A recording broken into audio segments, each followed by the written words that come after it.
So Heather, you are an avid canner. You do quite a bit. Why don't you introduce yourself to us and explain where this began? My name is Heather Shaw.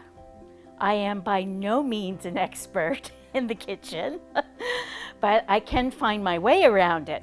As the saying goes, practice makes perfect. Well, not necessarily in this case, but it does make it easier to navigate around. For instance, my last batch of blueberry jam was like concrete. But put it on toast, it melts, kids love it, so that's all that matters. Okay. Now, what are the barriers or concerns that you experience in doing food storage, or in your case, jamming? You know what? My only barrier was thinking I didn't have the ability to do it. So I got the courage up and asked my sister-in-law for help because she is an avid canner. And once I kind of realized, this kind of looks pretty easy, for a lack of another word, as long as you know the process and why you're doing what you're supposed to be doing, it's fine. So I think the first time I made my first batch of jam was in 2013. So by no means am I an expert at this. Like, I haven't been doing it long. Okay. And what are the blessings you feel you've received from doing food storage? My blessings are that I'm able to give. As I mentioned earlier off camera, was I've made close to 70 jars of jam in the month of May, and I don't even have 24 left. So I've been giving it away. I think jam is a really appreciative gift to give away, because people realize it's your time and your effort has gone into it, and you thought enough of them to give of that to them. And nothing as comfortable, I guess you could say, as homemade jam and a loaf of bread. I am not a bread maker, but I will go to the bakery and buy a loaf of bread and put it in a nice bag and, give it out to my neighbors or whatever. I think the neighbors are becoming a little accustomed that, the Shaws for Christmas will be giving us some jam and bread. That's wonderful. So Heather, I believe you have actually set up for us to try canning with you today. So are you ready to go and try that Let's out? get to work. I'm excited for this. Okay, so it's very helpful before you get started to be very organized, to set up your equipment that you need. So you can see that I have a towel laid out on the table, I have a towel laid out on the counter. That's for my processing, this is for my jars, and then I just laid out what kind of equipment that you need. So this is a large canner. You use this to can large jars, homemade salsa. The smaller canner that's on the stove is used for smaller jars, hence jam. So equipment, a large bowl for your fruit, ladles to ladle it into the jars, with the largemouth funnel that you pour the jam into, masher in case you want to mash your fruit, another type of masher. You always need a spatula because you need to clean around the sides of the pan. And then we have a lid holder. We've had to sterilize our lids and our seals, so you don't want to have to stick your fingers in because they're sterile. So this has a magnet on the end that you lift them out with, and then you put it on the jar. This is a jar lifter that once you process, you wrap it around the jar like this and lift it out and put it in, actually. And then these are just tongs that you can use to help take out your lids and your seals. Of course, measuring cups you need to measure your sugar and your berries. So I get my jars from Canadian Tire.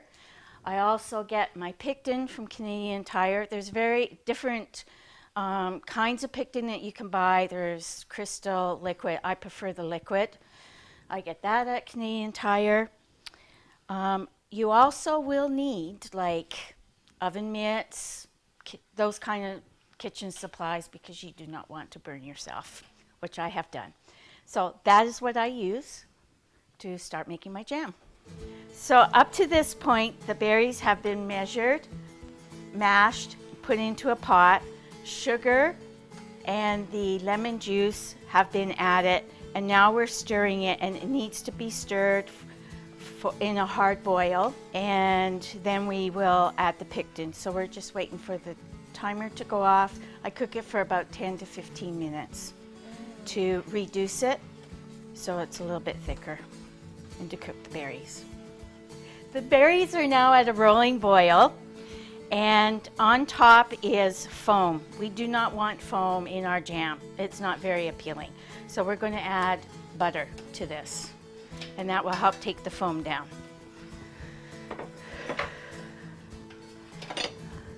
So we're going to stir this, and we're going to have it boil for 1 solid minute.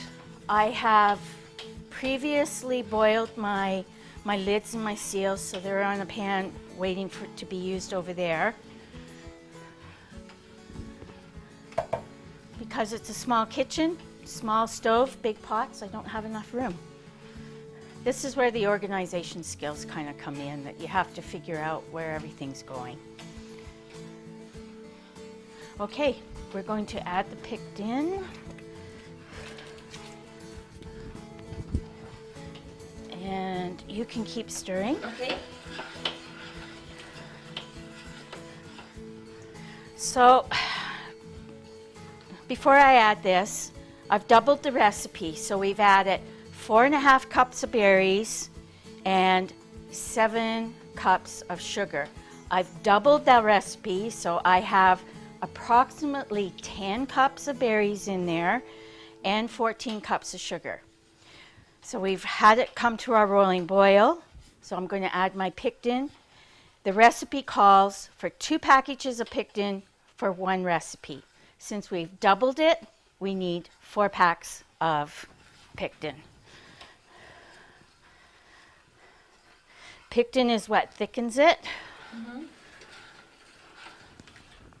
I think that you can see that having 2 people do this job would make it much easier than just 1 person.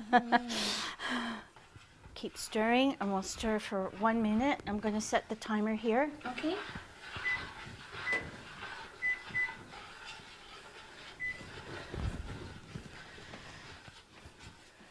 So you can now see how the fruit has broken down. And does it feel like it's getting thicker as you're stirring it? Yes. Okay. It does. Mm-hmm. Okay, and you can see how there's really no foam. Yeah. Now because we added the butter. Okay, so I'm going to grab some jars, and we're very quickly going to switch. So I'm going to grab this. Okay. Switch it around if you can pull that onto this burner. Okay. So this is a small canner, and this is what I process my jam in. So once I put my jam in my jars, I'm going to seal them, and I'm going to put them in here and boil it for 20 minutes. Okay? So I've already had this started to save time. So I'm just going to re-boil it. So we fill the jars. So I have it filled up just about 1/4 inch. Okay? We got to make sure, either have a wet paper towel or a damp rag. We got to make sure that the lid is clean, and I saw the rim on the bottle, and I saw a pesky little seed there. So now you can set that on there. Then you can grab a rim, and like I said, it's going to be hot, so we can just set these kind of on here and then wait to screw them tighter. Just a little side note on my big spoon. I was working at a school, and we had a sub-teacher come in, a guest teacher, and showing her the ropes, showing her around, and I guess somehow she figured out my beliefs in that, and she happened to have the same beliefs. So she gave me this spoon as a farewell. Oh, Thank you, gift. It's a handy spoon because it's got a ledge, so it sits on the side, and it's very, very, very sturdy. When you're adding your sugar to your fruit, it's a really hard process very hard process trying to stir it. Yeah. And a wooden spoon would just snap.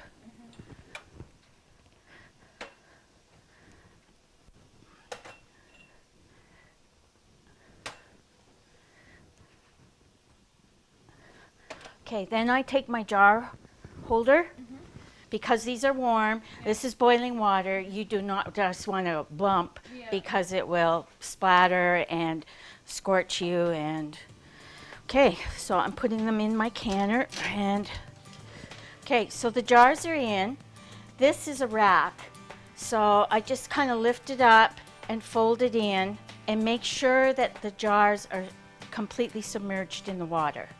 Okay, then I'm going to put my lid back on and set my timer for 15 minutes.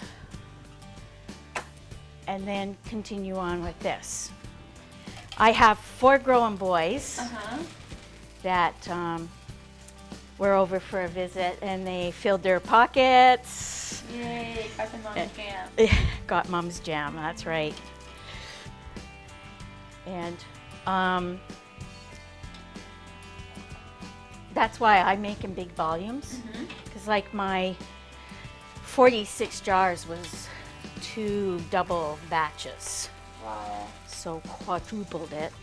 It would be a good idea if you went in with somebody to buy the fruit and borrow their canning stuff to see if it's something that you like. It's not something for everybody.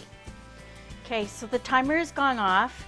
Our jars have been processing for just over 15 minutes.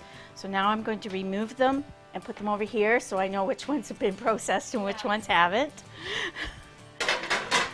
So I'm just going to lift up the rack.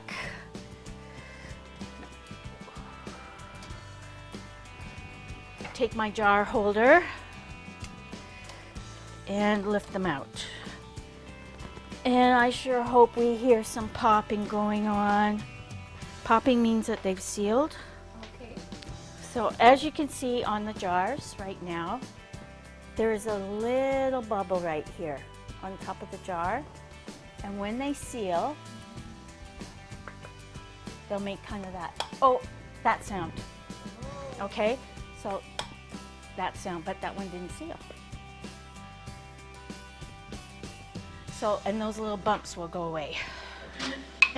Oh, did you hear it? Oh, yes. Is that not thrilling? Yes, it is thrilling to hear that pop.